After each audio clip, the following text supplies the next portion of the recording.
We'll go ahead and get started. So, welcome back, guys. I think this is now like session 4 that this is going to end up being for this campaign. And so, just let me see which map we're on. We'll do a refresh here and talk a little bit about what's happened up till now, and then I'll let you guys talk more about what happened last session. Maybe this will start to ring some bells. So, you guys are in Brevoy, and you're in the town of Restov. You were called by Lady Jamandi to her great hall. She is a powerful and influential sword lord in Restov, and she and the mayor of Restov are sponsoring a charters for heroes to settle the stolen lands. And so that's the premise here. And your characters, this party, was all crossed paths during this event and ultimately ended up staying in the east wing of the Great Hall, or the Aldori Manor, I should say. Let's see, I can take us over to that map for a second, and you guys will recall that on this section, you encountered some cutthroats, right? And you guys exterminated several cutthroats as you made your way back towards the Great Hall. And you found, guarding the door leading back to the Great Hall, there was a frost giant and some other nasties along the way. But that was particularly challenging, but you were able to get through him. He was quite injured, but still posed a threat. And I think ultimately you got back to the Great Hall. This is where things started, and this is where you guys then returned, and you saw it was in shambles. All the tables were turned over against the wall, the banners and things had been torn down. There was smoke coming from the west wing, the door on the west wing, and you guys saw a group of soldiers, of Lady Jamandi's soldiers, guarding this door. And one of them his name was Avenzi, and he gave you a brief on what was going on, that they didn't know that Lady Jamandi was safely away from the manor. And he said that they had been attacked by these black tears, which is the group that these cutthroats all are marked with these tears under their left eye, and they wear a very similar dark clothing and carry these black-handled daggers that are pretty iconic. You guys found yourself at that point, I think, trying to figure out what you were going to do, and the soldiers had acknowledged they would let you into the West Wing if you could get in there. Does anybody want to take a crack at what happened specifically last session, kind of towards where we left off? And I can switch maps to maybe give you guys some visual aid here. And I need to pull Joe into the map so that some of this makes sense to him. So 1 second. All right, I'm going to put you, Joe, right there, and I'll move your character back through the rooms that you would have traversed to make your way here so that those parts of the map fill in for you, I think. So far, it's still just black for me. Okay.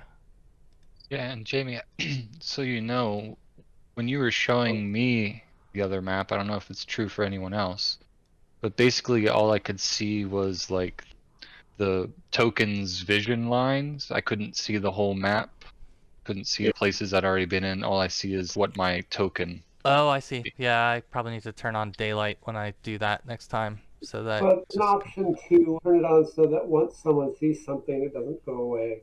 yeah, it should be like that. Let me double check that. That's a good call. You can cheese your sight lines a little bit because you actually see things as you're dragging your character. Oh, here we go. Oh. Yeah. Oh. Yeah. So Yeah. So I just went back through all the rooms. Yeah, and was like, so now I think that would work. That should hold true. Yes. Is that working out? Okay. Yes. So Joe, do you see the path now a little bit? I do, yeah, coming up from the bottom right and into the room with the sunken. Yeah. Does one of you want to take a shot at summarizing, or maybe you can all pitch in on what happened as you made your way into the smoke-filled hallway?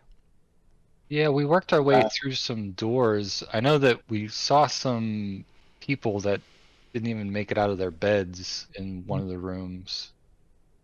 And then we got down to the end of the hallway and got into the room with the billiards table.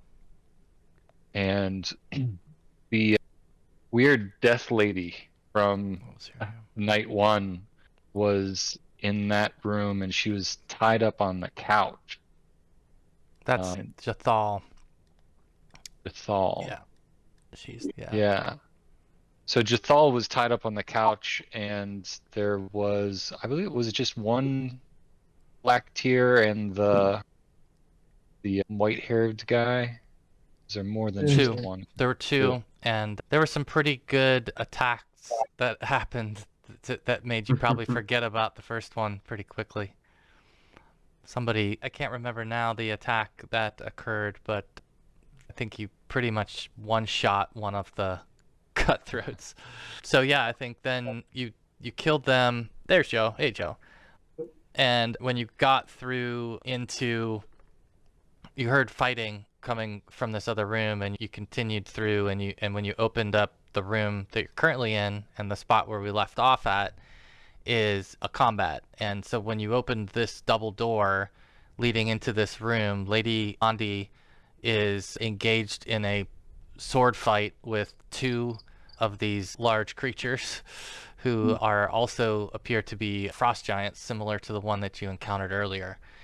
Appears to be handling herself very capably, and as you entered the room, she shouted across the room to take care of their leader and her bandits who were standing in this southern corner of the room, and she said, I'll take care of them. And so she's continuing to battle with these giants as you started to attack the remaining black tears. And what transpired here is that their leader that she's referring to is a female barbarian human who is carrying a sturdy looking axe, and she has leapt into this fighting pit that you see here in the floor. This is a large recess area in the chamber that has some, let's see, how deep is it? 2 feet deep. So it's about 2 feet deep down into the pit, and it's just like a dueling chamber, and around the room racks with practice weapons and armor and things like that. So you put 2 and 2 together that this was very likely, or is very likely, Lady Jamandi's dueling chamber. And so you guys are in a duel of your own, and where we left off was in the midst of combat. And I believe that, if I'm not mistaken, you guys have killed one of the black tears, and there is one that remains there, and then the gladiator, their leader, is here, and they are surrounding. Is that Furbus there? No, that's It's Rekla. That's Rekla. Yeah, Rekla's there. Rekla was just struck down. Mm-hmm. That's right. So I need to put your nameplates on here because it's difficult to tell some of these apart. But yeah, so Rekla was struck down actually last session as well, and then healed, and then dropped again in this battle right before we reached this point in combat. I think that's probably it for now. There's some other details, obviously, but that should fill in most of the blanks. So why don't we go ahead and pick up with Furbus, who I think is going to be acting first. I need to get into the turn order. All right. Yep, I'm going to switch you with... Yeah. Go ahead, Carlos. Okay. I am gonna use my best damage spell because I don't have more uses of heal. Go ahead, Rakla. Okay. All right. Electric card for the black tear and the leader. All right. So For 6 damage to... Yeah, you burst a arc of lightning out of your hand, and it looked like you singe him pretty well with it. He flinches back, and he looks pretty damaged by it. You have another action. Yep. With my last action, I'm gonna move a little Josh. So it was an action jump. Yeah. Yeah. Okay. I only can do this, I think. Yeah, Sure. because yeah, that is all my turn. All my turn. All right. All right, cool. So yeah, the black bear runs in, and now it's up to Dalit. Okay. So where are you? Oh, I'm here. yeah. I've got you covered up on mine too.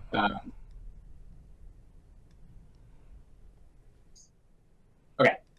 I'm going to gotta switch back to the dragging one. Gonna run down here and attack their lead. There we go. Let's see. Oh, okay, cool. Goodness gracious, good start. All right, yeah. So let me just. I was gonna check her AC, but there's no need to now. Yeah, so you did 12 damage, I believe. Is that right? Okay. All right. Yeah. Awesome. Where were you aiming your slash?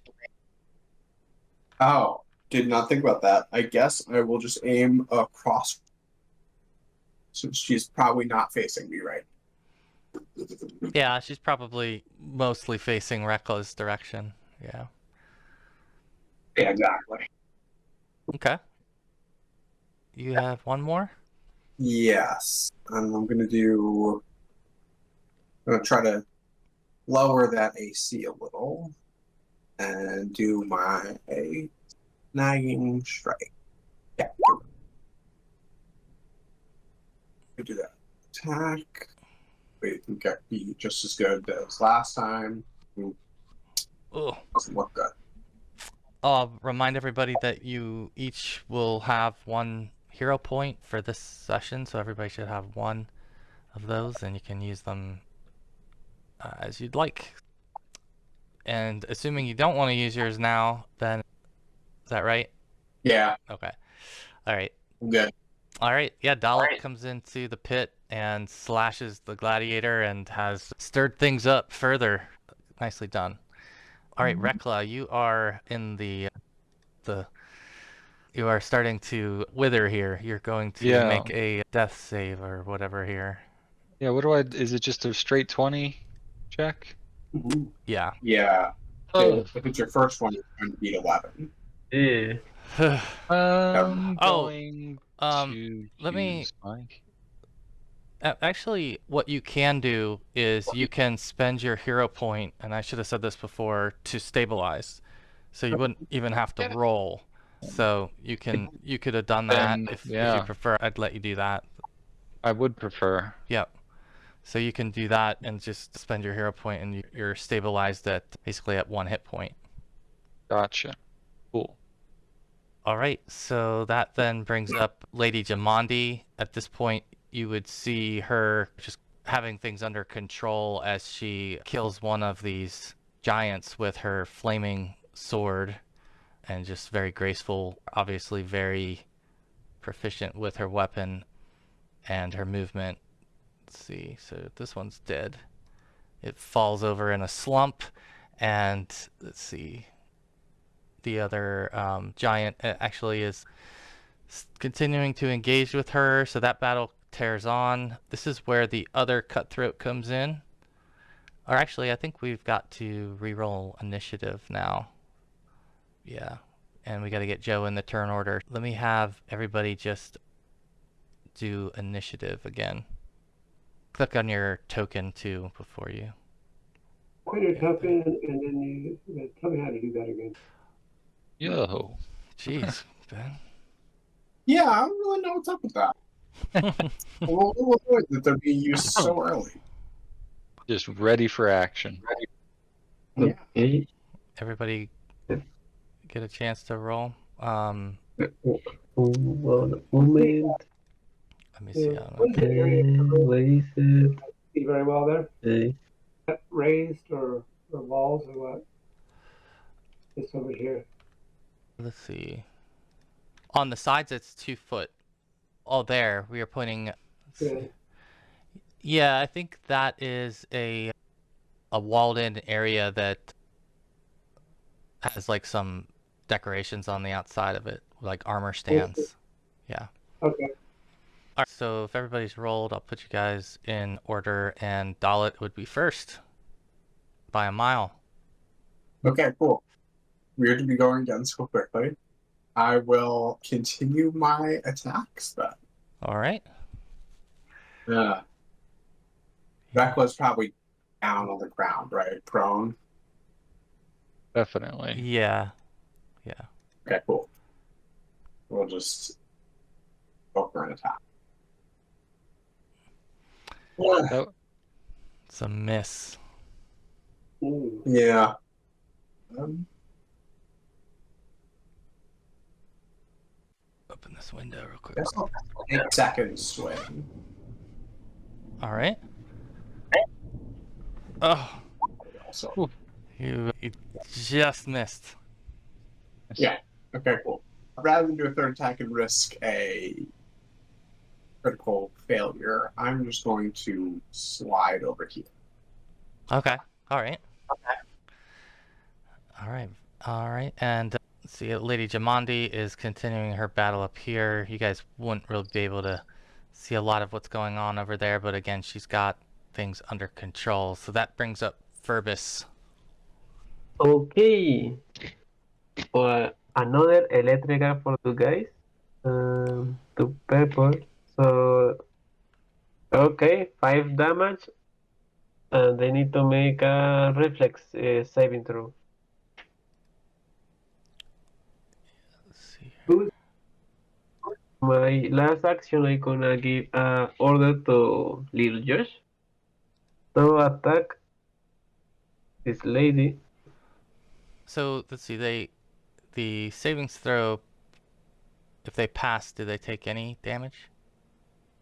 Yeah, they take 2 damage only. Okay. All right. It turns out that your 2 damage is enough to kill this black tier here. Oh, Yeah, so the shock was enough to get him down. So he actually falls over. The leader, she doesn't appear very phased. All right. I think I'm gonna use my hero point for the attack of Little Josh. Okay. So even worse. Mm, But yeah. yeah, unfortunately that misses. And I think that's it for you. Yep. Okay. All right. She is now going to go ahead and make a decision here. She's got a couple different choices. She's got a bear and a fighter and a gnome. Let's see what she wants to do. All right. She is going for Dalit. And that is... Yeah, she has a... What is this? Great axe is what she's using. So she lifts the great axe overhead and brings it down towards Dalit's direction, smacking him pretty well with a blast of the great axe. Yeah, oh god, that's a lot. She does a D12 plus 4 slash. Ooh. And let's see, she Same thing happened to her as me. Her critical damage is less than her regular damage. yeah. Let's see. Okay, so she's going to actually use one of her abilities, which is a spinning sweep, and she's going to be able to strike a second enemy within 10 feet that she hasn't attacked yet. So that's going to affect little Yosh. Oh no. Oh, 8 damage. Yeah, 8 damage. Mine's penalty. Okay. Oof. Okay. And that's it for her actions. So, let's see. This is now the black tier who's left. He is coming in this direction. So he goes 1, 2, 3, 4, 5. 1, 2, and he pulls a sword or a dagger, excuse me. He's coming after. They're ganging up on Dalit here. Let's see. He misses Dalit with a dagger attack, and that is it for his turn. Rekla, you are laying in the fray here. Yeah. I think what Rekla is going to do is... Dang. It's an action to stand. Yeah. Is it possible to cast a spell from prone? I don't know. Yeah, I think so, yes. I don't see Yeah, why absolutely. not, but Yeah. maybe we You're can just double. leaving yourself exposed. Yeah. Let me ask this. Can I, as an action, instead of getting up and moving away, can I just roll on the ground? Like just roll away? I don't know. I'd have to look this up. You have to use basically the PF2 action list. So It'd be if an there's a athletics crawl, thing, right? well, Like there's it'd be an athletics check. a crawl action, which is Yeah, essentially what you're I trying had to put do. all of those actions on my character sheet in the other game. I wish they had them like just automatically in You here. can stay prone and move 5 feet at a time. It is, yeah, because your speed is 10 feet or greater, so you can move 5 feet. 5 feet by rolling. Okay. Okay, so that's what he's gonna try and do. He's gonna try and roll just back towards the wall. And then from the ground, from his back, he wants to cast Forbidding Ward on Dalit, with the Barbarian lady being the enemy. Target enemy. All right, so... Okay. All right, very good. A little buff. That would be his turn. Yeah, a little buff. Yeah, yeah. All right. So now this is where we get Jathal in the battle and soon Joe in the battle. So Jathal is the elf. You guys remember she was the kind of creepy elf that you met the first night you were at the Great Hall. She's morbid and talked a lot about life and death. Like the goth. Yeah. She was, and so she didn't. There was some uneasiness there, awkwardness there, and so she didn't end up joining your group. But at the same time, you obviously rescued her and realized that she's not a part of this particular problem, and she's now fighting by your side. So she has, what is she using now? Let me move her back in the order here so that I can get the others to go. So let me skip by them and have you go, Joe, while I find her sheet. Oh, okay. Okay, Finn Warden, I'm assuming he's got a bow because that's what he's been using in the past. First action, he'll move up to this corner here and get some distance. Second action, he's going to pick the leader as his hunted prey. And the third action is to finally fire the bow. All right. There you go. That would be a strike. Definitely. Hunted prey will add a couple to that, I think. And then as hunted prey, first hit on hunted prey as additional 1d8 of damage. Oh, very good. Is that a critical? No. Okay, good. Yeah. Better because That that's wouldn't have worked for you in this yeah, case. total of 14. Okay. Yeah.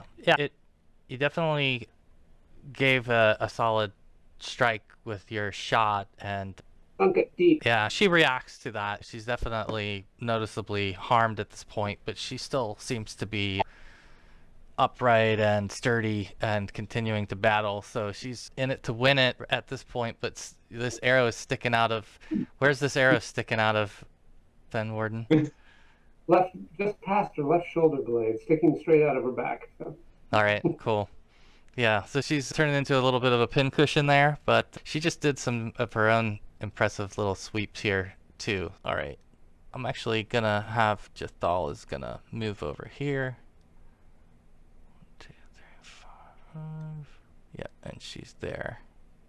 All right, yeah, she moves over in that direction and looks like she's trying to pull something out of her bag. And that would then bring us back to top of the order. Okay. I don't think I can get any healing, so I'm just going to go for broke here. All right. First attack's going to be on the leader. Oh, cool. Oof. Oh, that is a hit. Yeah. Yeah.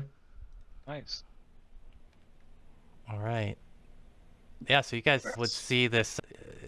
It would be interesting for some of you because you would see Dalit is using this Aldori sword, which it's like a curved, a rapier-looking sword, and that's what Lady Jamandi uses. And hers has a flame that comes out of the blade. So it's like she's like a high-level sword lord, and Dalit is in that initiate phase, and they're using the exact same weapon and style and things like that. So it'd be cool to see both people, a low-level or swordsman and a sword lord in the same room using some of the same moves. Yeah, we can tell Dalit. I don't think you're doing that right. Watch her.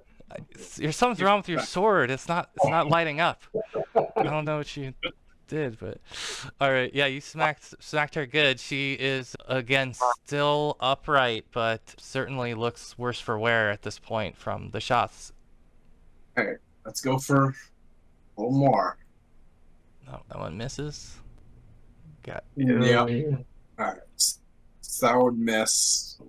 Let's think about this. Now, still gonna go for another one. who got a 0? Ooh. How do you get a 0? A 0. You roll a Oh, 4 plus 6 minus 10. Yeah. That's impressive. Impressive. Yeah. So you like fanned her off a little bit there with that last the last swing.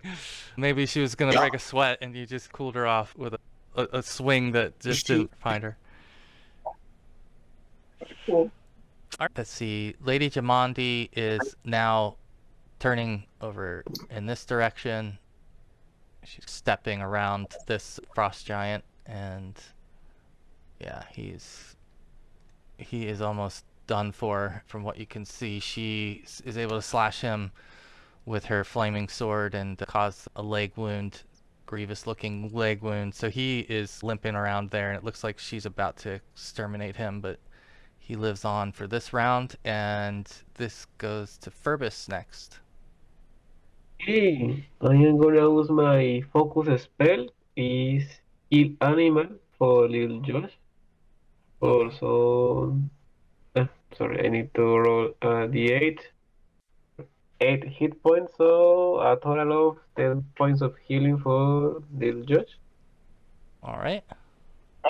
And for my last action, 2 attacks for the leader of the Black Tears. All right. You need an 18 to hit. See, oh, It looks like that to heal animal, you actually have to touch him.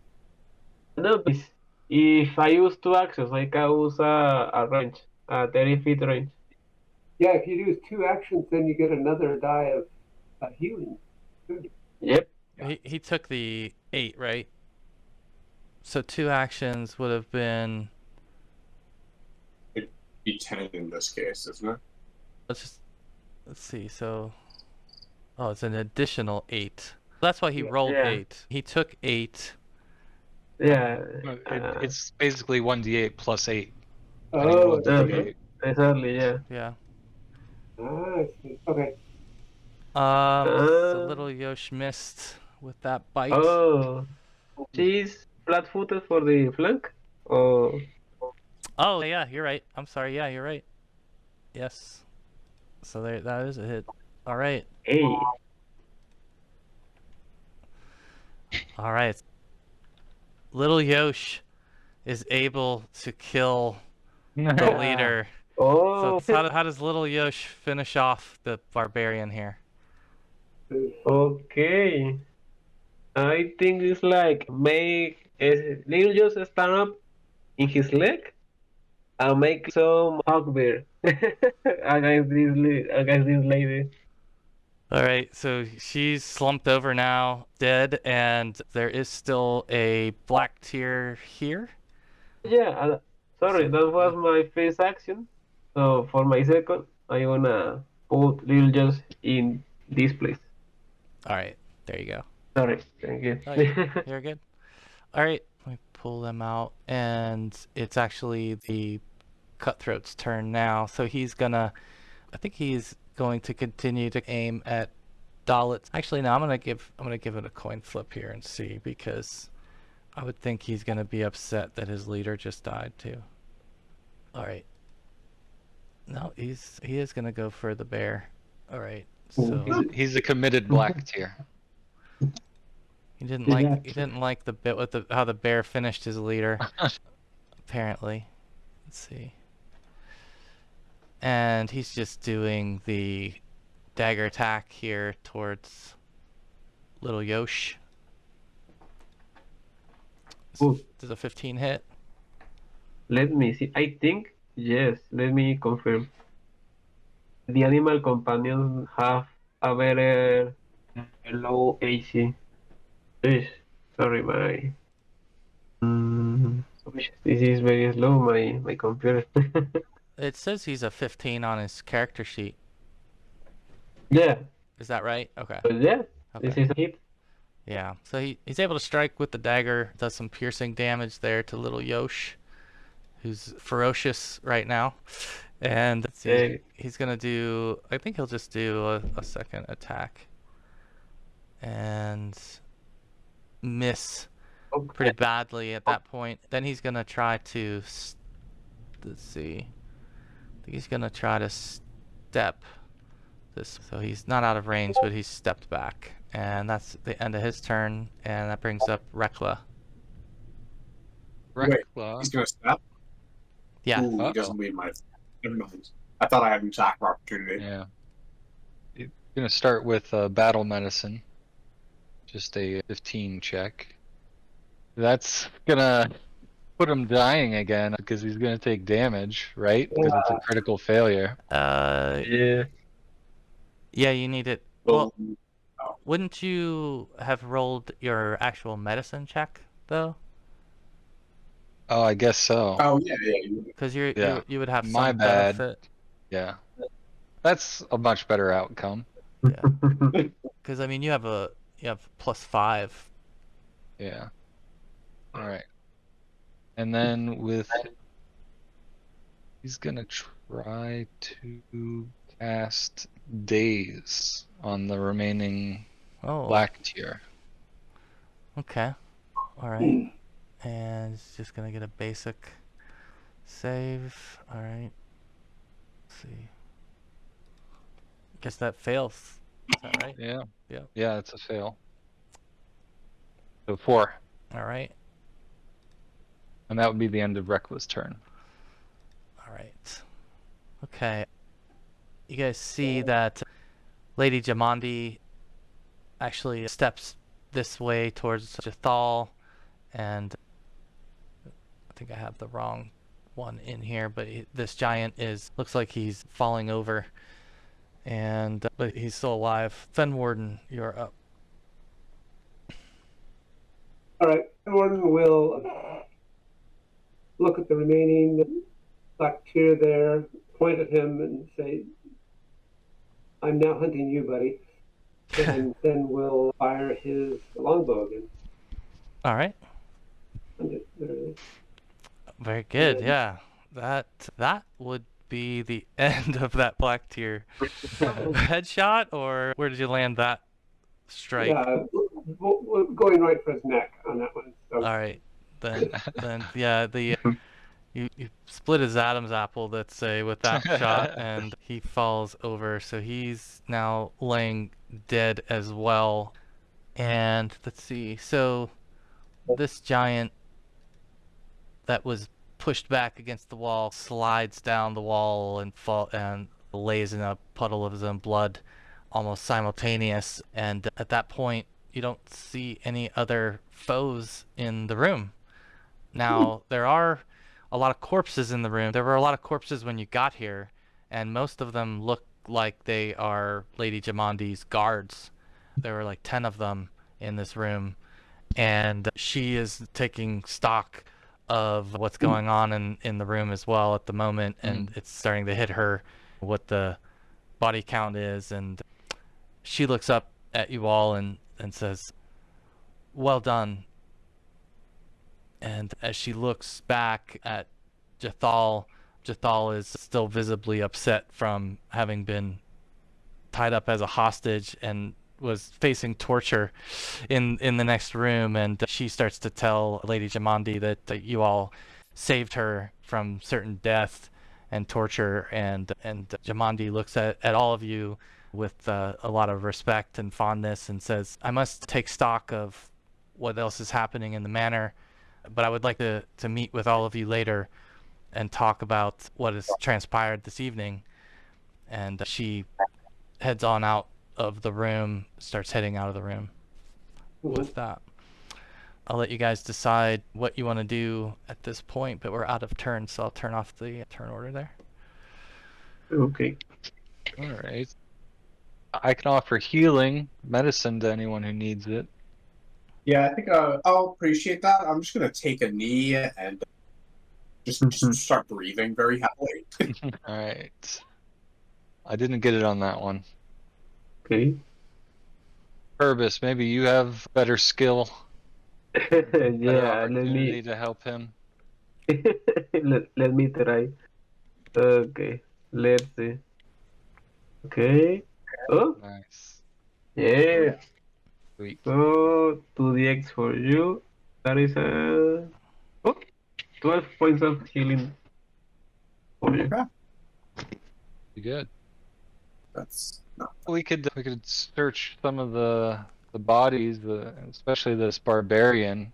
That axe seems like it might be worthwhile. Oh yeah. Anything useful? Yeah, so let's see. We'll start with her since she does have some interesting stuff. So she wears a long black leather coat over top of a suit of chainmail. And her great axe has some sort of wicked curves to it. It doesn't look like a standard great axe. It definitely seems like it's styled in a more exotic way than what you're used to seeing. But you would be able to recover the great axe, the chainmail, the leather coat, and let's see what else she had. She has a necklace, a ring, she has 4 potions. Oh, right. Oh. And a pair of what look like goggles. Yeah, that's all you find on Volodmira. That's an interesting name. Volodmira. And then on the Black Tier Cutthroats, each of them have some similar stuff to what you'd seen on the others. They're going to have daggers, crossbows. They're wearing studded leather armor, and you would recover an average of 5 silver per. And so between the 2 that you've killed and the other 5 that lay dead in here, you would have your 35 silver that you could recover total from them.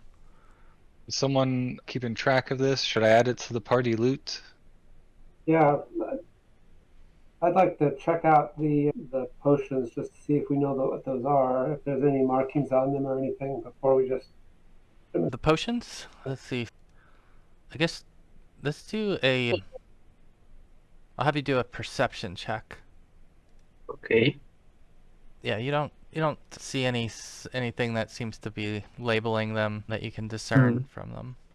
Nothing obvious. And I could try on the goggles to see if I can figure out what those are. Okay, you want to try them on? Sure, I'll try them on. All right. They are tracker's goggles, apparently. Let's see. Oh, very nice. I need to double check what that does for you, but let's see if I can find it. Here we go. Like a good ranger thing if you guys don't mind me carrying those. Let's see. So they're rough leather stitched with crude twine, and when you wear them, you get a +1 to survival checks and sense direction and tracking. Survival, tracking, and sense direction. Okay. Very good. Yeah. So here, I'll just paste this in there. But for one, and I definitely, I think you would have, being a ranger, putting these on, it would have resonated immediately what the benefit of these were. It's like almost like the perfect item for Fen Warden to put on, because it's like literally his strengths are heightened, so he would know immediately what this item is. But yeah, so there you go. Those are the tracker's goggles that you have discovered. Cool. Very useful. Yeah.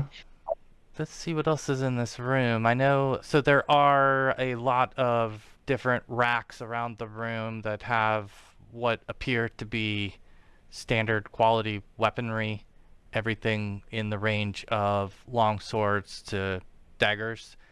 There are some battle axes as well. So there's pretty much like a common list of weaponry here in this room, or strewn about in this room. If there's anything there that anyone is looking for specifically, let me know. That's on the perimeter of the room, is all of this gear that looks like it's being used for practice and everything. And what about the giants? Do the giants have anything of interest on their bodies? Yes, they have.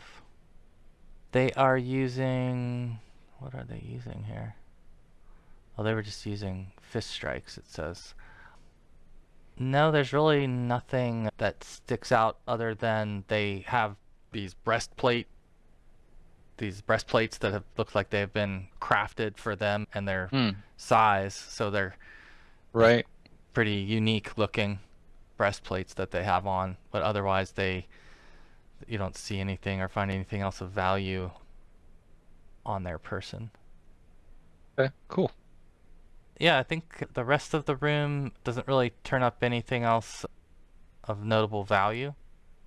And yeah, I think that's about all that you guys would have noticed in this space. There's a door on the southwestern wall and the northwestern wall. I'm going to remove the big corpses here.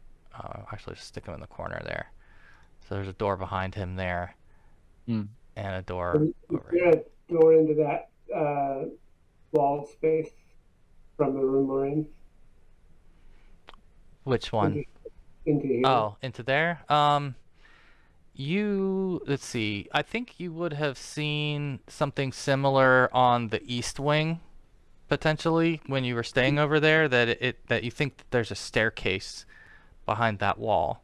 And that to access it, you probably have to go out into the foyer area of that wing, which you would think one of these doors or both of these doors might lead to. Okay. Yeah. All right, so we could either just wait for Lady Jamandi to come up with what she wants to tell us next, or we could go explore a little bit more. Really, the only reason to explore would be as if there's more conflict. I'll just have I'll pull you through this little section so you guys at least have some awareness and you have completeness in your mind of what was behind door number 1 here. Let me pull the door off of this one. So that should open up that door on the bottom left. I'll pull both off, and what you would see in there is the foyer room for the west wing. That was another entryway from that side of the manor. It's just a large polished marble floor, some potted plants on the walls and tapestries, and there are corpses laying about the room. Five of Jamandi's guards and 2 black tears. So again, from the black tears, you could get another 10 silver from their bodies, and they're each carrying more daggers, more crossbows. So there's plenty of weapons laying about, right? So you guys could literally equip yourselves with whatever it is that you're leaning towards. But if you're carrying around like a inventory of other weaponry, whatever it is that you're keeping, you might want to make sure I'm doing that right now. Okay. Yeah, there's a lot of stuff in here we're never going to use.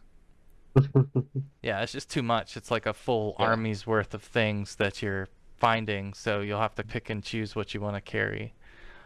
But let's see. Anything else in this area? The stairs. So you can see that the entryway to the stairs is here through this direction from the foyer. And you can go upstairs from there. And then there's these two little side rooms off on each side that are guard posts. And so if someone came in through this wing, this side of the wing, there would be guard posts on the north and south that would control their access. That's essentially all you find left in that little portion of the wing. Do we want to go upstairs? Do you all want to go upstairs and see if there's more action happening? Yeah. So Sure. I think it's a good idea. Yeah. Yeah, make sure everybody's covered. Might as well. The fire might have gotten up there. We'll see. Yeah. Let's do that. I'm going to switch to my long sword before we do, but yeah. Alright, let me see here. Oops. I'm gonna try and do one more medicine on myself. I'm gonna use also amazing for little Josh. I'm Oh, done. does he need healing still? Okay. Oh, Excellent. yeah. Ugh. A2A, let's see. If we have time, I can try to amazing check for you. Oh, Yeah. there's one problem. There are iron portcullises down on all of these openings where you see the dots, including the staircase. Including the staircase. So Okay. yeah. We ran into another staircase somewhere else though, didn't we? There is another staircase back from the main foyer room. There was a door in there. Yeah, that was also. Yeah, so maybe we make our way back there and see if the portcullis is up on that one. Good. We can check in with the guy on too. Yeah. See if there's anywhere we're needed. Yeah. All right, let's copy him. Yeah, so if you guys want to move, you're wanting to move all the way back into the Great Hall. Is that right? Yeah. Let me have you do this also. So when you come back through, is there anything else you wanted to do in this wing before you do head back? I'm gonna walk through and look, see if there's. Okay. And make sure that we got up and walked. Found Lady Jamandi. Yeah. Put her What was over there. this? I guess we don't really need to know exactly what the statue in the altar room is about. It's probably Lady Jamandi's. Yeah, I can tell you that now that the smoke is thinned out, as you come back, you guys would notice that right away, that the smoke has thinned out quite a bit. It's not nearly as bad as it was. And if you wanted to spend some time in there observing it again, you could absolutely attempt that. I think I will, just out of curiosity. Okay. So you can do a religion check. The altar room? Let's see. So What's this one? Oh, over there. We definitely there. Ooh. yeah, so Rekla, you would. I'll describe this room again to you guys. So it's a plain stone walls, polished floor, and at the far end of the room there's a stone dais, and standing on it is a statue of an armored half-elven woman, and one of her hands has a heavy shield and the other has a fist over her heart. And your knowledge of religion, Rekla, would at this point click that you recognize her as a deity called Milani, Milani, and that she appears to be a goddess that Jamandi must worship.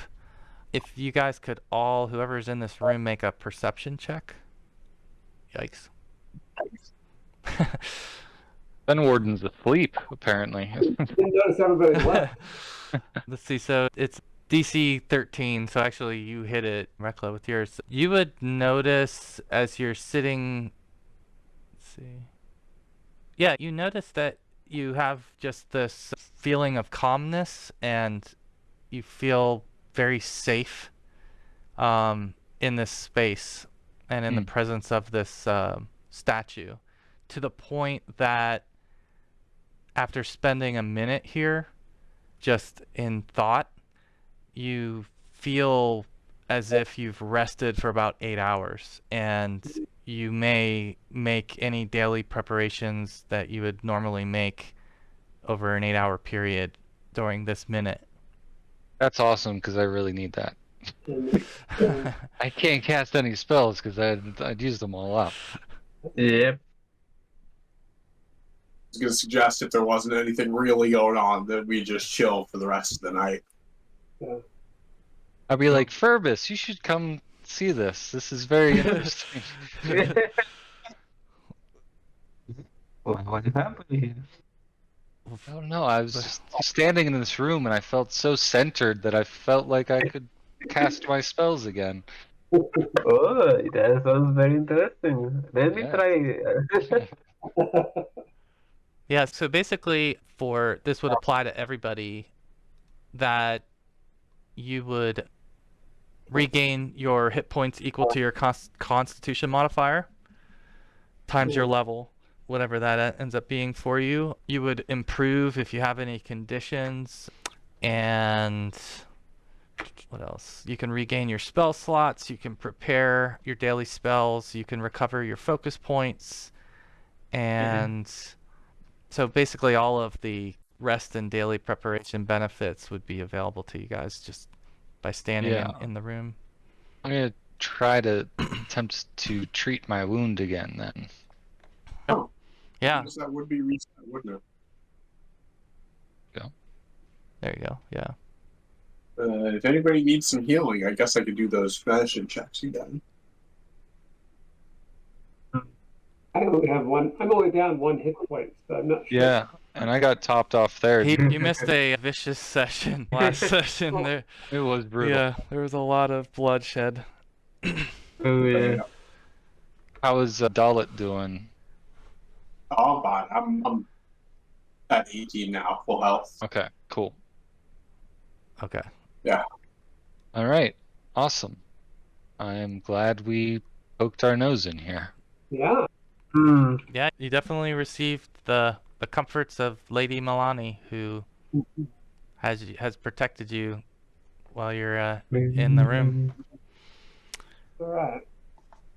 Awesome. All right, And- so that. Yeah, go ahead. I was just gonna say, you guys had noticed that the smoke was thinning out when you first came through. It was staying in the space for more than a turn, started to cause some negative effects, and at this point, the smoke is really just more of a haze, and unless you're in it for a really long time, you probably wouldn't suffer much of an effect. That would be noticeable at this point as you're returning towards the main chamber. Now it's just like somebody burnt popcorn. Yeah, a little bit, yeah. Exactly. Worse. That is the word. That will stay forever. It'll ruin your microwave. If you're lucky, just your microwave, but... Alright, let's see. You guys are gonna head back into the main chamber, I assume? Yeah. Alright, Is that through these double doors here? Yep. Okay. Where was that? Oh, was Dalit behind that? There he is. Yeah, let me put all you guys together so I can copy. My Roll20 cannot keep up with all these changes. Okay, so move you guys back into here, and let me whack these ones and put new ones in. There we go. Can everyone see? I can see the map. I can see our tokens. Perfect. Okay, and there is 1 second. Funny, I don't see him anymore.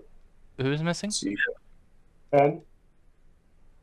Oh, on Roll20, he said that something about his Roll20 wasn't working, and I don't. Yeah, we don't see you on Roll20, Ben. Oh yeah. weird. You can still hear me, right? Yeah. Yep. Yeah. Yeah.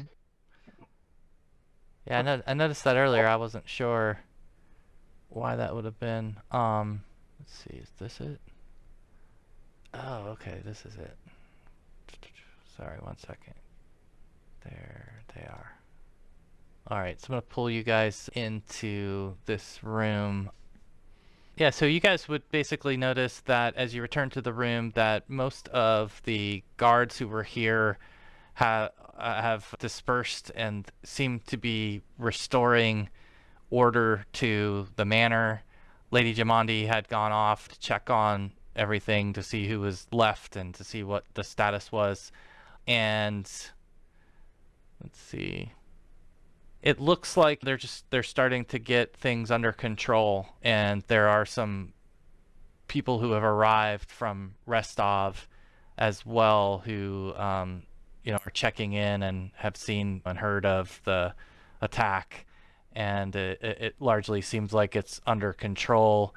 In fact, there's servants that have come back and are actually like cleaning up blood stains and things along those lines. Like they're almost, maybe they've done this before, you don't know, but it seems like they've gone into this more of this cleanup phase, and that things are starting to really quickly get back to semi-normal. And so you guys would, I think, at this point start to see that there's some other survivors who are starting to now gather in the room, and I'm going to put a couple of their tokens in here. So for one, you would remember and recognize Tartuccio, who was the gnome that you'd met the first day, and he actually fought with you guys during that one encounter with the cutthroats, the first encounters, I think. Yeah. So he's here. Who else would you see? Let's see. There's a couple more. Let's see. I'm trying to find. I probably won't be able to find all these tokens. There's so many.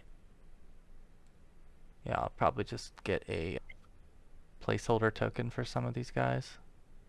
Oh, here they are. Okay. Sorry. Oh, that's cool. Okay. All right, I'm gonna pull him off, and then I'll just add in all of these folks. All right. Pulling her. All right, so you would start to basically see that what's happening is some of the survivors are returning from various corners of the manor. Some of them you would have recognized, so obviously you knew Jathal. I'll move her kind of up there. There was this dwarf Haram, who was somebody I think that you may have run into on the first day.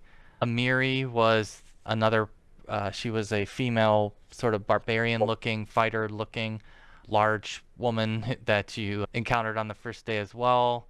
Valerie, I don't think you spoke to on the first day. And then there's a couple of faces here and here of some other folks that you don't recognize. But I think basically at this point, you're a little bit shocked by like how quickly the staff have restored the manor and the Great Hall space just in the morning hours, right? And there's actually not that many signs of violence here, and it's starting to look like a little bit like normal. So as you guys I'll have you guys pick seats. Lady Jamandi has some words that she's gonna speak to the Great Hall, and she asks you all to be seated. And I think it's like the atmosphere in the room is pretty somber. There definitely were a lot of lives lost. A lot of her employees that, people that you would have seen and people who took you to your room. So there's definitely this sort of seriousness of the situation that isn't lost on anybody who's here. And Lady Jamandi stands up and says, I would like to thank those of you who helped us defeat the Black Tears last night. It's obvious someone doesn't like our plans to settle the stolen lands. But we're not so easily dissuaded, are we? I say no.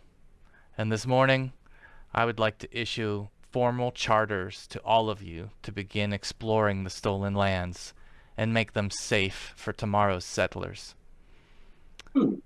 And with that, there's actually some cheers from the group, as there's some satisfaction in the fact that we're going to move forward with this and not be afraid of the consequences, and the fact that there are many who wouldn't agree with this. But she looks at, and this is when you would start to notice that there's this guy here, Iosif, and this guy here, Magar, have a handful of others with them. They seem to be the group leader.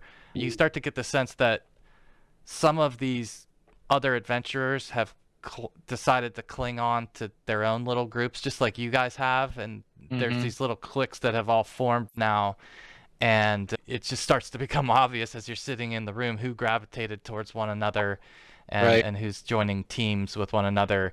And the first thing she says is she looks up at the one of the tables and says, "The first charter that we bequeath will go to the Iron Wraiths." And she waves her hand towards a band of 4 well-armored adventurers. And she says, "The tales of your adventures have thrilled many Brevik nobles, and I'm excited to see what you can do with the exploration of the uplands and the stolen lands. Your charter will be to establish a base for Brevoy and deal with the Tiger Lords." And she issues them some papers, and there's some handshakes and congratulations that seem to be going on. And so you guys are just taking it all in as you see. She turns her attention now to another group and calls them forward and issues another charter to this individual and says, "You will now be the Baron of the Selen River. I would like you to establish a merchant caravan so that we can begin trade through the region." And you see this sort of dour-looking nobleman take his charter from Lady Jamandi, and he takes a bow and turns and makes a sneering look on his face and makes his way to the exit. Doesn't really look at anyone else and heads out. At that point, she would motion to this individual over here, "Magar Varn," she says. "Your father, Androth, has long been a faithful friend. Your charter will assign you the Nomen Heights to establish a town that we can use to create a Aldori dueling school." And she says, "I trust you and your fellows are up to the task." And he actually goes up to accept his charter, and he says, "It is a great honor, lady, for us to have this charter, and we will pursue it with great vigor." And let's see, he starts walking by as he's leaving. Here he's walking by your table. He's taking the same path out towards the double door, and when he gets towards your table, he leans over to you guys and he says, "Good luck." And he says, once you get established, you should come and visit my trade post. I would like to set up trade relations with you all." And he heads out. And then at this point, most of the groups have been given charters. You see again how some of these people have paired up, and they take their charters. And just when you are looking around the room and you're like, there's really not a lot of people left, she says, "Last but not least, last night's heroes. First, I want to thank you again for risking your lives and helping us to defend my manor. The skill and bravery that you displayed will take you far. And for your charters, we're asking you to travel to the southwest into a region known as the Greenbelt. It's a swath of wildlands that includes the forest known as the Gnarl Marches and the hill country of the Camlins. We've heard that the bandits have grown particularly aggressive in this area, and they need to be stopped before anyone can safely settle in the region.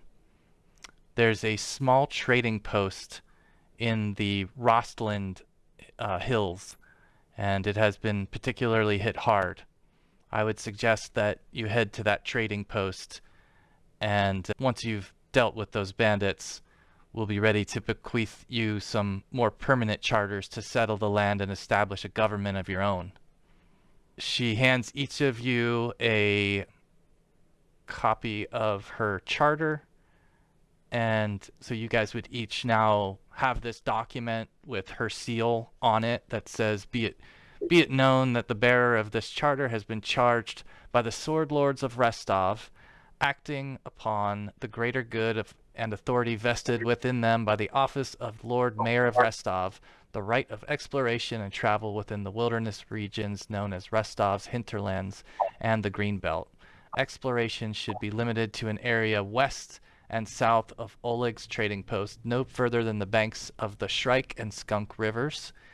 The carrier of this charter should strive against banditry and other unlawful behavior to be encountered.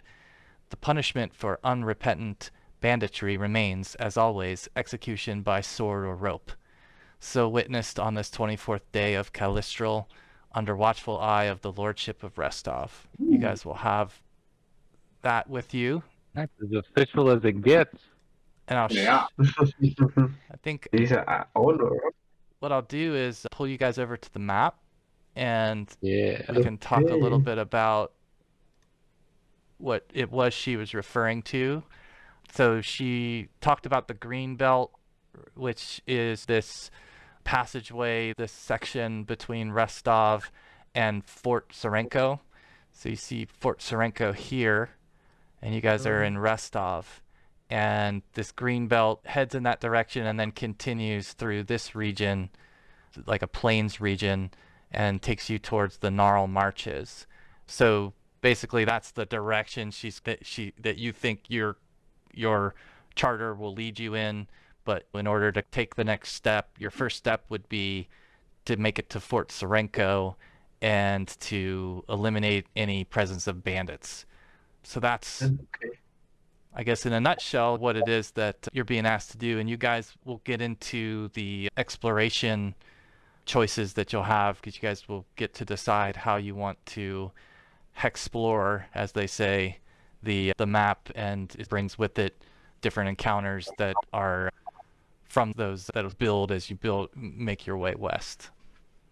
So I guess I'll leave it parked here, and we could take a quick mid-session break. Is that cool with you guys? And we'll come back and pick up here and go through our options of how you want to proceed. Actually, before we do that, two other things I failed to mention. Back in the Great Hall, the group that was called the Iron Wraiths, as one of them walked by you, the two of them stopped and purposely had a conversation and made some comments that they wanted you to overhear, is the way you take it, that they were making a 50 gold piece bet between one another that you won't survive the week. And so I'll take that bet. So you overhear that. Twice last night, so I don't know what you're talking about. So the Iron Race, seem to not be too impressed by you guys at the moment for whatever reason. They seem to not think too highly of you. So that would have been obvious. And then the other thing was that Lady Jamandi will have given you all a reward for the prior evening, and she gives each of you 2 lesser healing potions. Oh, nice. Ooh. Another healing potion. And she gives you guys she gives each of you 40 gold pieces. And interestingly, she gets all of this from the chest that you didn't break into. So it's funny because it talks about that. If the group had broken into the chest, then they probably won't get a reward. Nice. But yeah, so you guys get hooked up with those things, and again, anything from the core rulebook equipment that you might need would be available here at her manor, and she would likely provide or help you with acquiring. So we'll. Yeah. Since we're doing that, just quickly, because we've got 100 silver pieces in the party loot, why doesn't everybody take 20? That leaves 20 for Ozzy. Cool. Yeah. So yeah, we'll park it here and take like a 5-10 minute break and be right back.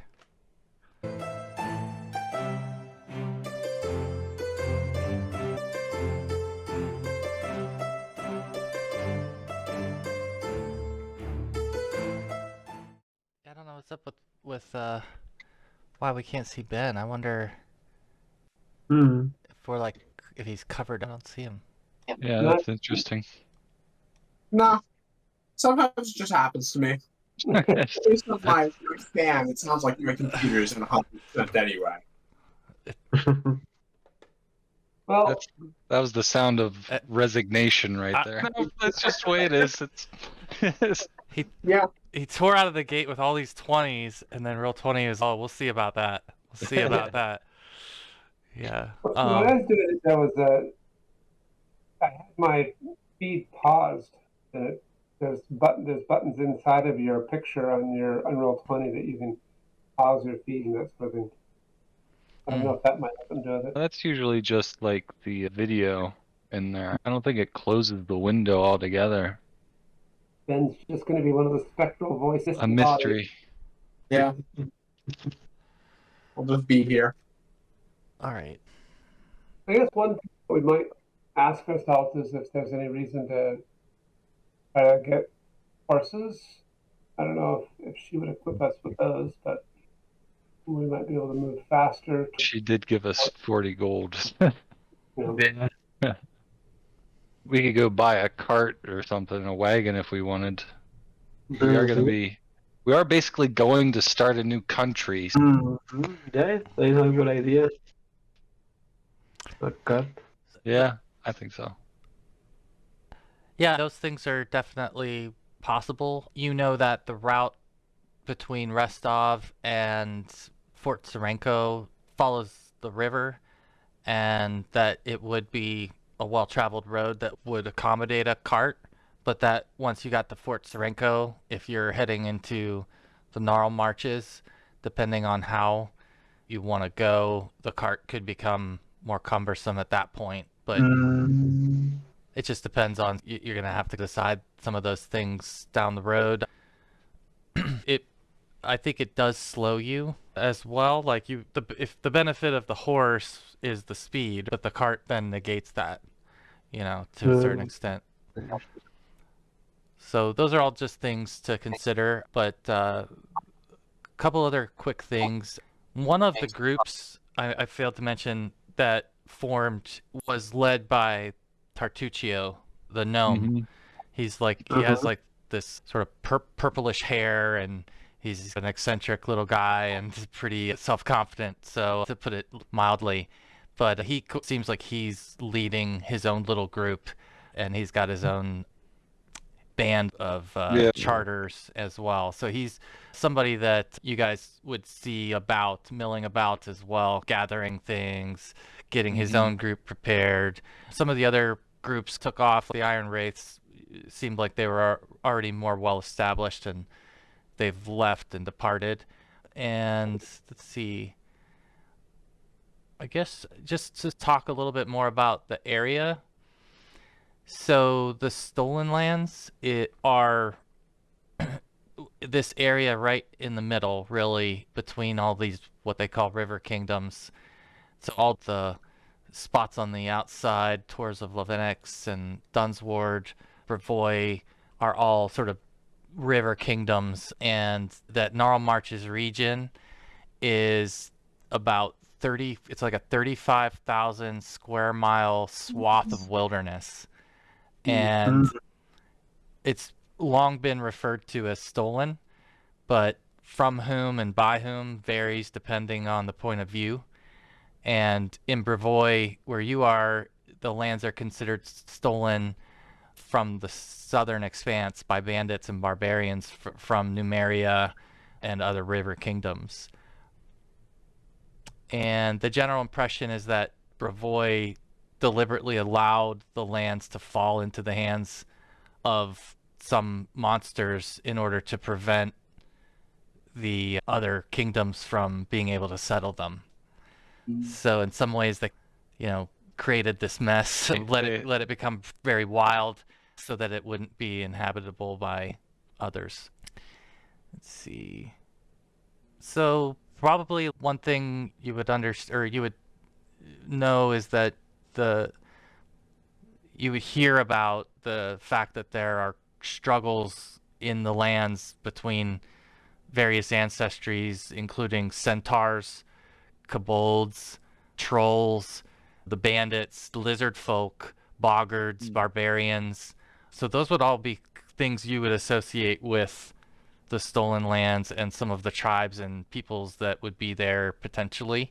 But in truth, the lands really weren't stolen from anyone. It's just that everyone's abandoned their attempts to claim them because it's been too wild and too difficult of a task and fierce. There's a lot of criminals and dangerous secrets in these areas.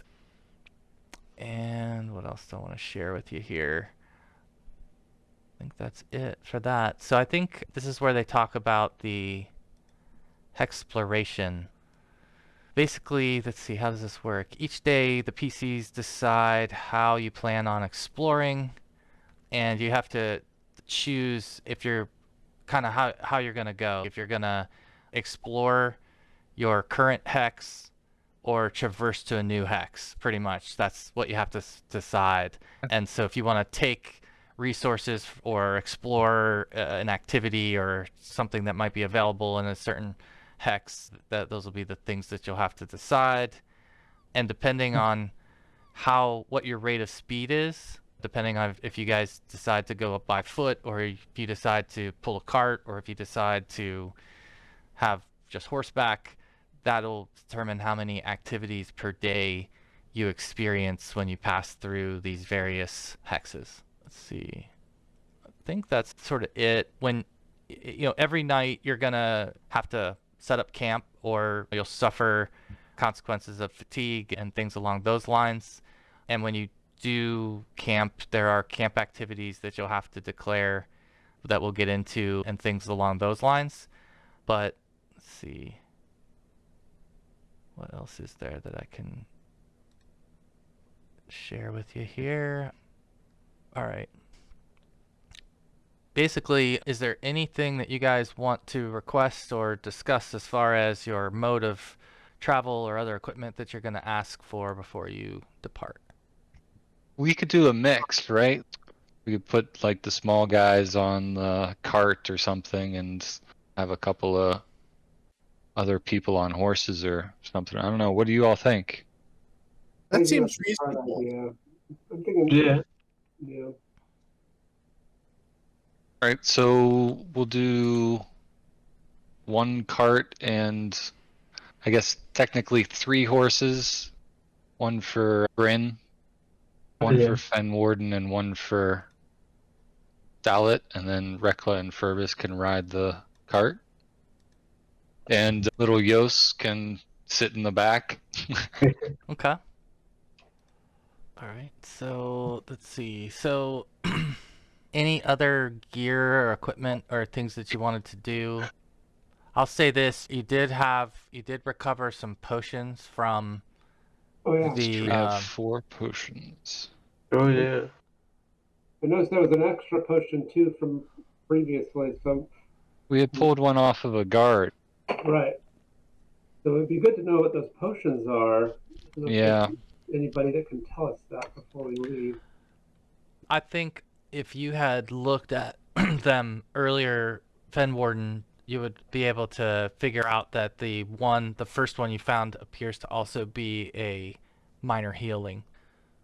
The others, let's see, those were the ones you found on their leader.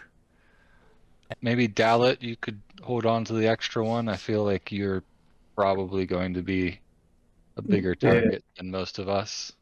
Yeah. The front line. So the other, I think the others may have also been, I'm just double checking. Yeah, they are. I'm sorry. Yeah, they are. So they're just all minor heals. So that gives you quite a few to go around. Right? That's one more for everyone else then. Right? Yeah. Yeah. Okay. Inventory. All right. So you guys are gonna acquire a cart and horses. Is that right? Yeah. All right. Yeah. So I think you can definitely get. How many horses are you trying to get? One for each of you, or are you just getting 3 a horses, wagon? 3 horses solo, and then a wagon with however many horses. So I guess it would be 1 horse for everybody, but 2 of them would be assigned to the cart. All right. Yeah, you get to the stable area. Lady Jamandi tells you that there's a sort of a stable that you guys can use for resources, and you're able to get there and as you're getting there, Tartuccio is there already. He's already there kicking the tires on a wagon, and he's sees that you're looking at the wagon, and he starts to look like he's more interested in the wagon, and he's just leaning and looking at it, scratching his chin. Great minds think He's alike. scratching his chin about the wagon, and he says, I'll have a kingdom up before you get down the road. Leave it to me. Leave it to me." Oh, don't rush to build a kingdom. True kingdoms are built over time. Yeah. Maybe, but I plan on doing things more quickly than people have done them in the past.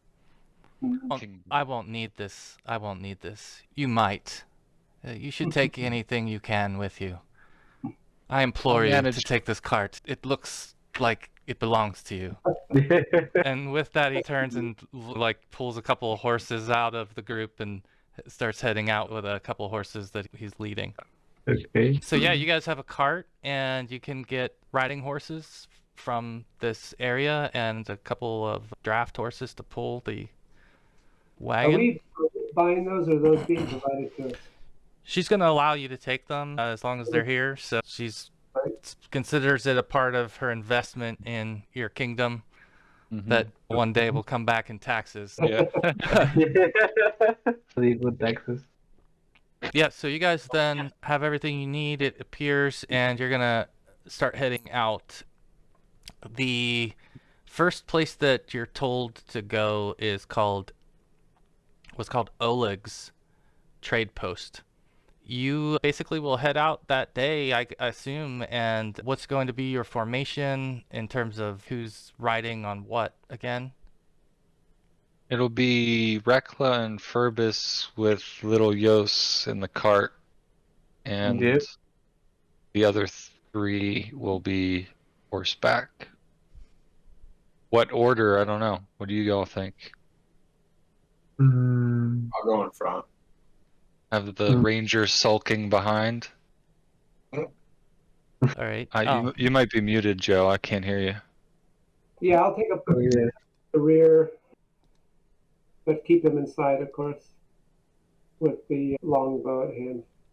Yeah, and then I guess we'd probably assuming that if Bryn were here, he would be riding in front too, with his hammers twirling or something. Yeah. Yeah. Yes. I think then you guys would start heading out, and you would get on the road and follow the river, I assume, and you're gonna... Can you move the party token? Can somebody check and see if you guys are able to move it? No. Alright, I'll double... No. Let me fix that. Controlled by... There we go. That should work now. So it doesn't have to snap into the hexes, but we're playing this in a way that you're gonna be going from one hex to the other Sure. as you start going. You guys start making your way down the road through the river, past the river, and you're heading towards Novatka's Crossing. Let's see what it's like on this particular day. All right, you guys start down past the river, and what appear to be some horse prints ahead of you that you're following that look like they're fresh. And in the distance, it appears that Tartuccio got the jump on you guys, and they're pulling away. They're gaining a lot more ground than you, not pulling the cart, and you lose sight of them eventually as they're gone down the road. And you guys are headed towards Novatka's. You start to get into the mid-afternoon when you can see Novatka's Crossing in the distance, and it looks like a pretty small trade post and small village. And as you're getting closer to it, you guys notice in the road ahead that there are three what look like three men walking down the road towards you in your direction. And I think, yeah, I'll get a... As you start to get closer, I'm going to have you guys roll perception checks. Okay. Yay. All right. Okay, so I would say that Dalit, Rekla, and Fen Warden, you guys don't have a good feeling about these guys. Something doesn't sit right about the way they're carrying themselves to you. That you're not sure what their business is at this point. That you're feeling like They're uneasy suspect. about it. Yeah, And there's 3 of them. yeah. 3 of them, and they're just walking in your direction from the other direction. I'm gonna find I gotta find the right map to get us all on eventually, but you guys can continue to roleplay it. Maybe just let's be ready on this. These guys, gentlemen. Oh, what I'll, happened? as we get close to them, I'll shout out, "Hello, fellow travelers!" Oh, yeah, and the Fen Warden will keep his distance. He's going to let them do the talking, provide cover, and I'll pick one of them as a hunted prey while I'm waiting. Oh, there you go. Oh, all right. Let's see. Let me grab our map here. Okay, I wanna take my shield. Oh, are you casting shield? No, my shield, my wooden shield. Oh, okay. All right. So we need to get. All right, so they basically, at you calling out to them, Ben, hey, how are you doing? They look up at you. One of them looks up at you. He says, I'm doing just fine. What are you doing out here? We're just heading down to Navaka's Crossing, staying on our way. Yep. You can't be transporting goods through here. Why is that? Why is that? You don't have any rights to this area to be passing no Oh. goods through here. Do you have permission? You from the Board of Repsol, I think. Yeah, we have some rights. Yeah. Oh. And what are you transporting then? Just ourselves. Yep. Sure looks like you got more than just yourselves. And he starts eyeballing some of your gear. Mm. We have is coming with us. All right. Let's see, I'm gonna put you guys Oh, on this map. Fen Warden's remembering that the whole idea is to get rid of bandits. And these guys sure seem like bandits. What are you guys doing around here? Oh, we're patrolling the area for smugglers.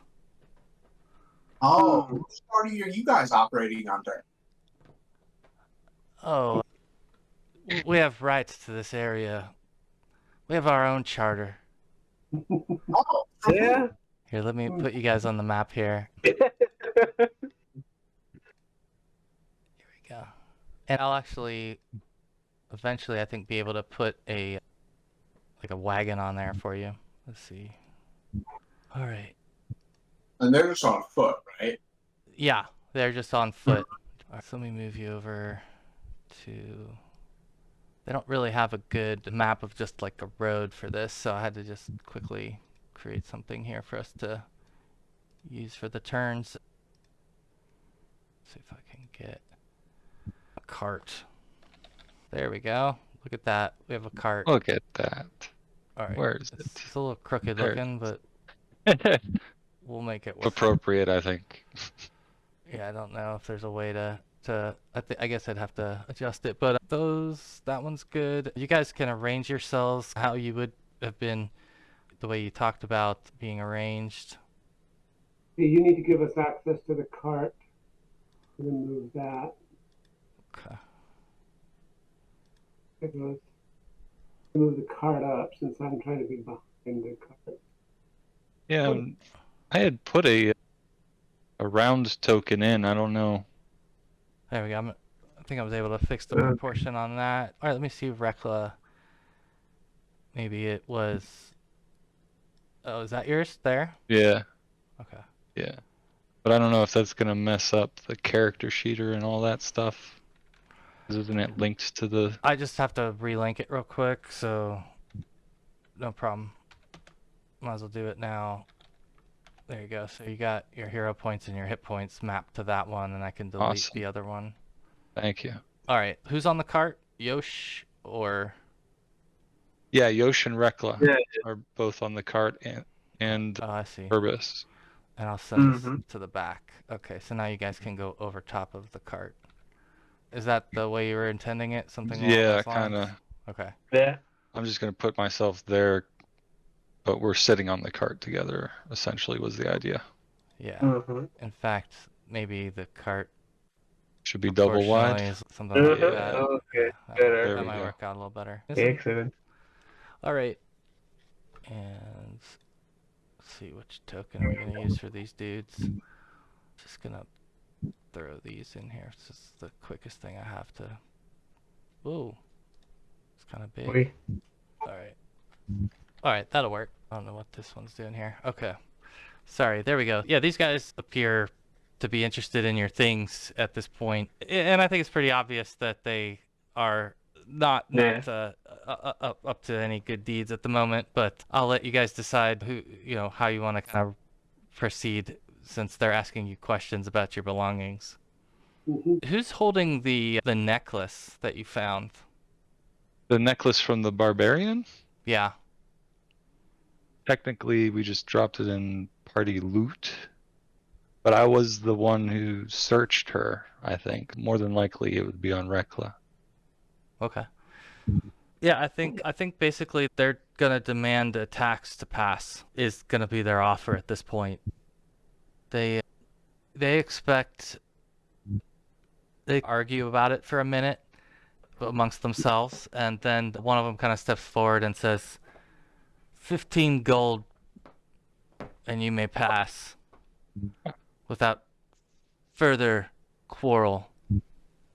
Okay, good. Coming at you. I think Rekla... He's firing. Okay. Okay. I'll do first blood. Yeah. Oh, All right. I'll just have you roll initiative anyway, and then if in case there was something else you wanted to do before him, maybe you can beat him in initiative and beat him to it. Okay. Let's see. I don't know. I think there we go. I'll add everybody in again. Yeah. So just click your token and then do it. I don't know that I've ever rolled good initiative Oh, in Roll20 ever. I think 18 last or 20 might have been my high watermark. All right. every character I've ever used Pathfinder has had an incredible initiative. So It almost never helps. you're like the one that's blacklisted by Roll20, so I don't know what's going on. Yeah, so actually, interestingly enough, Fen Warden is the first to go. So it looks like he's cocking an arrow and firing. Is that correct? Yeah. So during the conversation, I picked the first guy as my prey. All I right. will fire first, and additional damage for first shot to 100 prey. Okay, so that's 13 to the first guy. And then my second action will be to...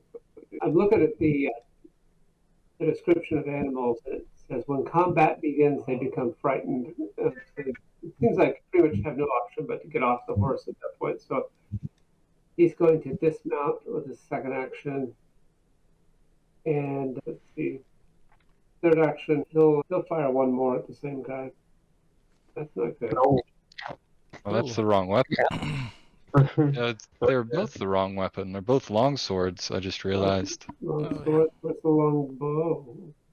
Number 2, the long bow. About the same. Yeah. All right. So the first one that hit killed him because that was 13 points. Roll here. How different would it have been? It would have been +4 versus +6, so it would have been a hit either way. Yeah. So he dies. The first one that you hit with that shot fell, and then the second one you shot missed. So this one is dead. Okay. And Fen Warden's done. All right. All right, Dalit is up. Okay, I will take a turn to dismount, and then I will use my sudden charge feat to move up to there and attack this guy. Nice. Okay. See if I can. There we go. Yep. Ooh. Cool. All right. That was 3. Okay, so Furbus. Okay. I am gonna use my best spell again. Electric Arc for that bandit. That 2 bandits. So, good damage. Oh, basic save. Okay. And they need to make a saving throw, a reflex saving throw. Oh, it's a reflex. Okay. Oh, okay. Yeah. He failed. Takes 14 or 8, excuse me. All right. Yeah, 8 electric damage. All right. Yeah, it looks like you put a hurt on them with that. Okay. For my last action question, how are the animals? That they are afraid or the horses? So far, nothing's happened to them. They're not too Okay. startled. Okay, so I think with my last action I wanna move little Josh out of the car. Nope. Okay, I think I'm gonna move here. And yeah, Okay. that is my turn. Very good. All right. That brings up the bandits. The bandit that's here in the middle, he's hurting bad, and he says 10 gold, 10 gold. And he puts up his arms like he's making peace. The other one though doesn't appear to be as diplomatic, and he's actually taking a dagger strike towards Dalit. Ooh. Ooh, and he hits for 2 damage Wow. with his little dagger strike. And let's see, let's take a second.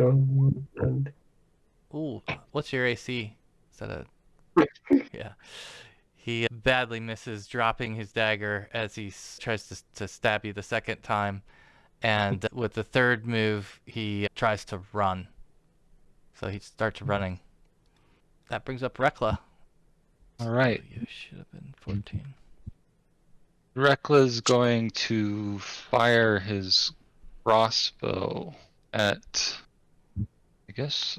I'm sorry, I don't know what is the range on a crossbow? Let me look that up. I think it's 120, maybe. 120? Yes, you're right. Okay, so I'm going to target him. Okay. Ugh, that's no good. Ooh. Alright. With his second action, he'll try to cast Daze on. He can only reach that one, so he does the basics will save verse 17. All right, he fails that. Ooh, Oh, almost. Alright, so 4 damage. Oh, all right. He actually dies from your daze.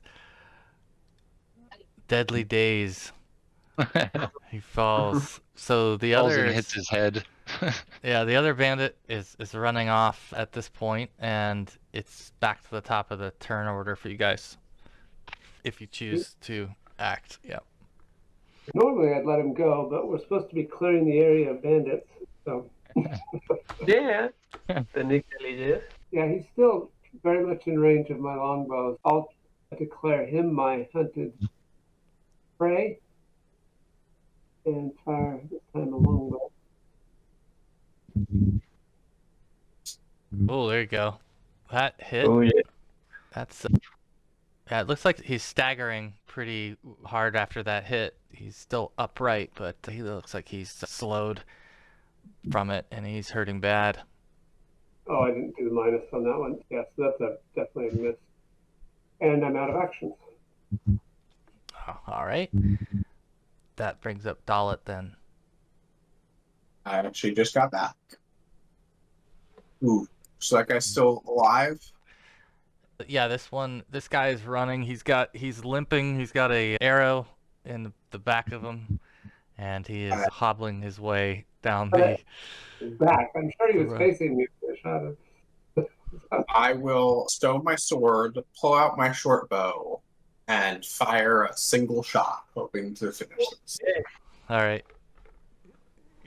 Oh no, you only did one damage. Yeah, he takes another shot maybe to the other leg now, and he's even more slowed, but he's still up. You just survive.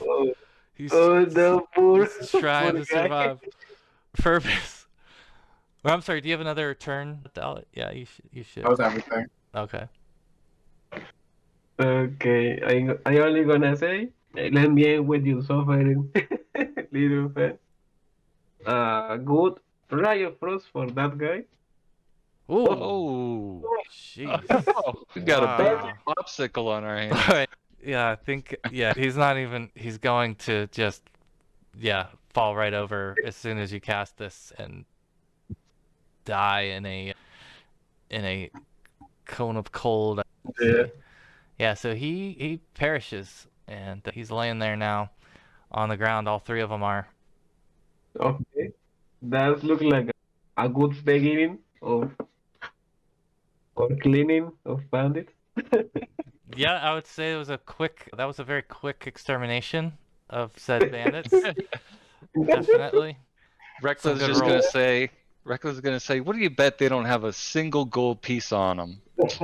Yeah, looks like that. Investigate. I leave.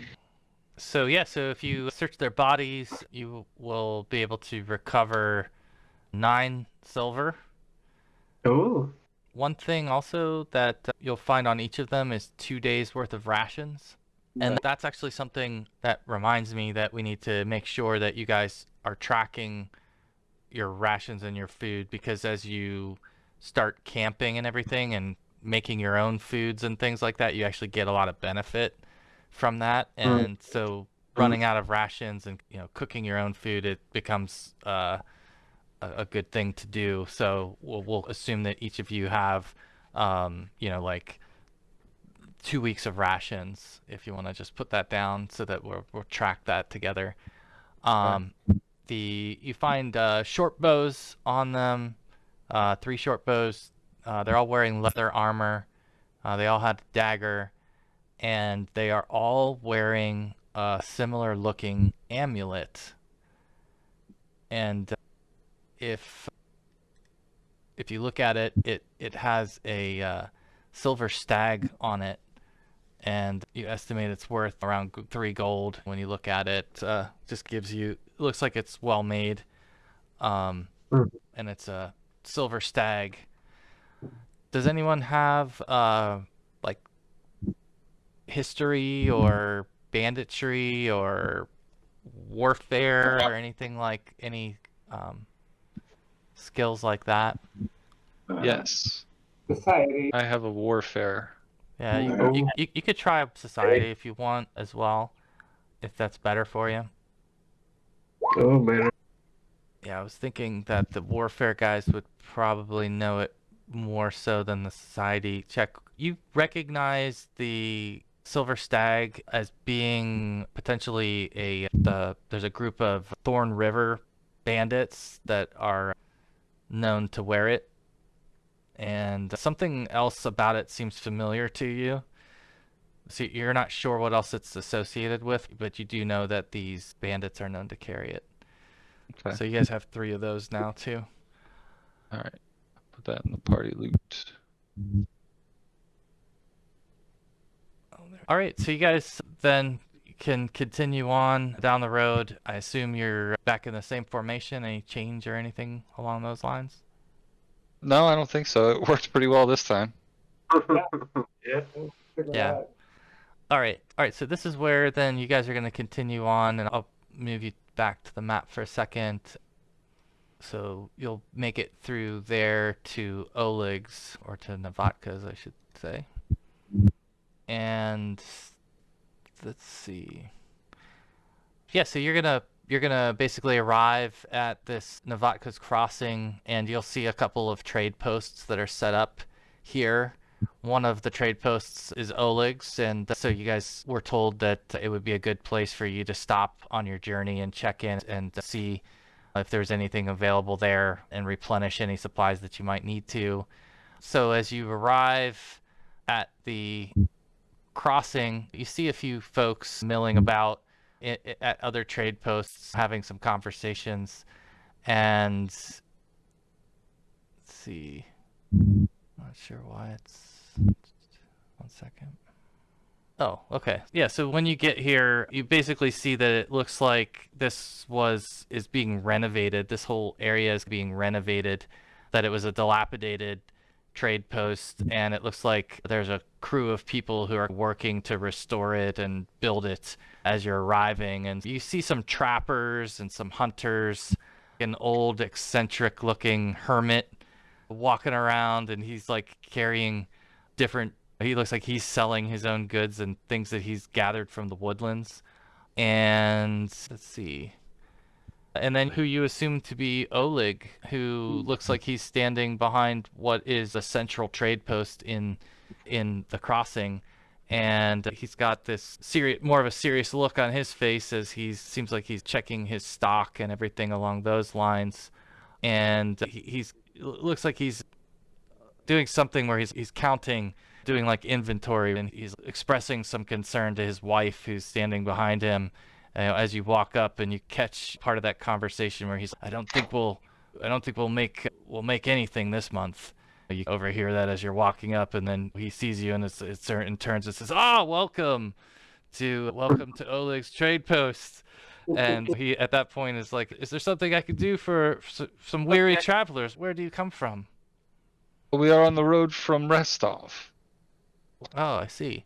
Then you should come with me to see the trade post then, and we can maybe get you equipped with some finer gear. He looks at the cart. I just gotta pick on the cart. Hey, this was a free cart, which makes it a very fine cart. That is the best price. Unfortunately, we don't have many of those in stock. I can understand why. Yeah. So he's got, where is it? There's a map for his place that I was gonna put you guys into. Here it is. Are you guys able to see anything right now? It's probably just black. No, it's all black, yeah. Okay. Yep. All right. So now you should be able to see out there, and I'll bring you in. I'll leave the cart outside. Yeah. Now, yeah. That's out. There we go. Okay. Yeah, so again, it looks like it was an old fort that they fortified and strengthened and are rebuilding. And when you get there, Oleg kind of helps you inside and starts to show you around. And this first room that you're in is just an open area where most of the trading seems to take place. There's a couple of tables over here near the fire pit where Oleg and Svetlana seem to center some of their conversation and do some of their paperwork. And beyond that, you would see a couple of other offices and things and rooms here. Oleg would, let's see, he would show you, he would say, come take a look at this. And he takes you up this tower. I'm going to move you guys up here. And he shows you, he says, this is my latest. And he shows you these catapults that he's had installed on the towers of the fort. And so you guys start to get like the sense that this guy needs catapults. He's got 4 catapults on this structure. So you start to get a sense that he's pretty well funded too, that he can afford this. And maybe you're curious as to why he would need those, but he seems to think that he would need those. And so he just says, make yourself at home, and there's a bedroom that you can rent if you would choose to stay. And he points to a room over here and indicates that you'd be welcome to stay there. And lets you look around if you choose to. Anything you guys want to ask him or do at this point? Has he had any trouble with bandits, or is that not a problem in the town? Yeah. He says that those bastards have eaten into all of our profits. We're bleeding money fast with this investment. What do you know about the Thorn River Bandits? They are they're one of the thorns in our side. They certainly have a presence here and between here and the fort, and they've certainly been a big part of what's disrupted our trade. But they're not the only interested bandits in the area, but they are one of the more active currently. I'll just mention casually that we had a incident with some bandits on our way, and it didn't go well for them, but we'll be on our lookout. And yeah, anything else he can help tell us about how to anticipate them or anything like that would be helpful. Would be appreciated. And yeah, we should buy something from this guy just to keep him on our good side. Yeah, we need the best dinner that you can provide us to celebrate our victory over the bandits. Yeah, so as you come back down to the main area here, Svetlana is his wife, and she prepares for you guys a hearty stew and warm bread, and she actually even opens a bottle of wine and puts it down for you guys and says, "We thank you for coming. We know word has come back that someone has dealt with some of the bandits on the road, and we suspect you may have had something to do with that." Yeah, may account for some missing arrows. But yeah. This all started about 3 months ago. Oleg says, "We got our first visit from the bandits, and they threatened to burn down the trade post if we didn't agree to hand over all of our furs." And so we did. We handed them over and avoided that. But since then, they've returned twice more, and each time it's typically within an hour of sunrise on the first day of the month. And we know to have our taxes ready and hand them over quickly to avoid further attacks. You can imagine that this has been problematic. Even though we pay these taxes, our shipments are often attacked, our goods are often stolen on the road, and we can't successfully traverse the region with this current environment. So we know that you're heading through, and we have some mutual interest in securing the region, and if you're heading further towards Fort Serenko, then you're very likely to encounter more of these bandits and other threats, and anything we can do to help prepare you for that would seem to be mutually beneficial. Yeah, I think we should definitely establish some trade lines here. In our inventory, we currently have some items that we could at the very least use your expertise in appraising, if not trading them to you for goods and items. Sure. That sounds very, very reasonable. What is it that you had in mind? I'll show him the great axe and chainmail and leather coat that we got off of Volodymyra. Oh yeah, sweet leather duster. I think the Rangers should be rocking a leather duster too. I know, it sounds pretty cool. I want to know what it is, but yeah. Okay, yes. Those were... You just want to know what the value was? Or... Yeah, or the quality of them too. Yeah. Like if they would be considered exceptional or anything. When you pull out the leather coat, the Oleg's eyes roll a little bit, and he says, "This is from Patax." And you guys would know Patax as being one of the river kingdoms that borders the stolen lands. And so that would start to give you a sense of where she came from and who she might have been working for. As far as its quality, he says it's fine quality, but you won't be able to sell it in these parts. Actually, Keep you warm. It'll keep you warm out there, but I wouldn't want to be seen in it. It's like you could use it for scraps then. Yeah, and I think again value for something of that quality, it would change by region, but for him it's too worthless risky. then. It's too risky to own it. Sure. What else did you want to have him appraise? The or chainmail? The chainmail that she was wearing? Yeah, it looks pretty standard. He offers you half of whatever the core rulebook cost is, which I think is, I forget what it is now. It's like 20. Okay. And the great axe? Ah, this could cleave quite a few boars. And more, I assume. He'll look at you. You probably have a scar from it. Yeah, right. He'll offer you. He says this one is a specialty item that will take me some time to sell, but it has value. I would give you 10 gold for it. All right. If you're choosing to sell it. Yeah, I'm choosing to see if Rekla wants to haggle. I don't think he's really the haggling type. Okay. For the chainmail and the great axe would be a total of, was it 20 gold for the chainmail or 10 gold for the chainmail? 10 for the chainmail And 10 for the axe. Yeah. Okay. Yeah.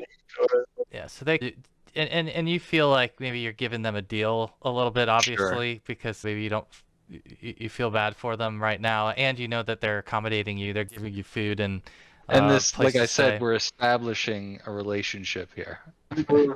Yeah, We want his first interaction with us to be a glowing, overwhelmingly positive experience. yeah.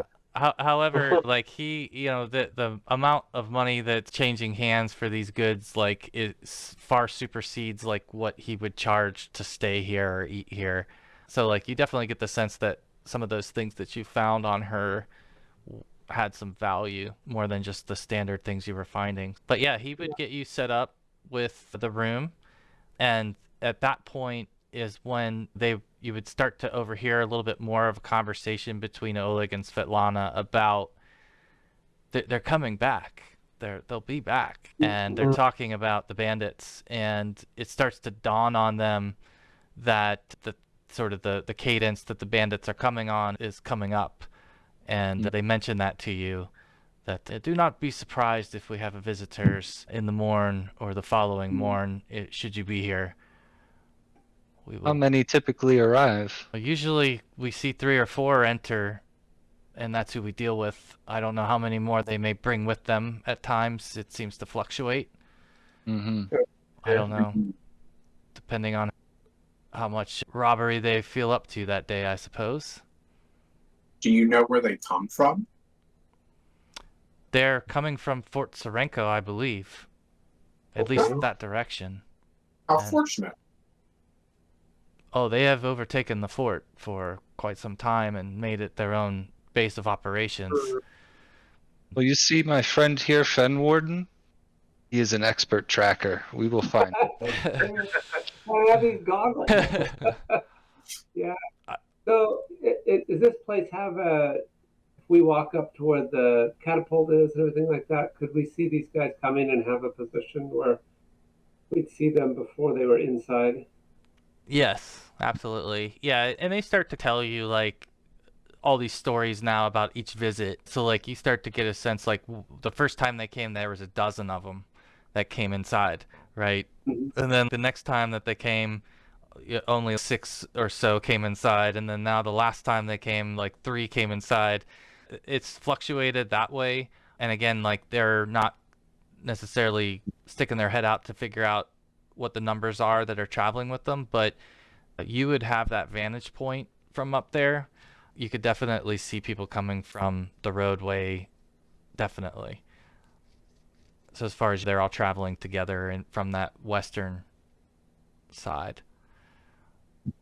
Okay. One thing that they tell you about is that on the second and third visits, there was a hooded man that accompanied the bandits, and he didn't talk at all to when he came, but they all seemed to follow his lead in his motions and seemed to be serving him. And they described the stag amulet to you guys that you have, and that he had a what appeared to be a gold version of that amulet that he was wearing. So so that's really what they tell you, and you get the sense, like, I guess make a perception check, and we'll wrap up here in just a minute. Oh, Oh my goodness. Dalit has no idea. He's enjoying the stew too much to realize that they're making an offer. So I purpose too.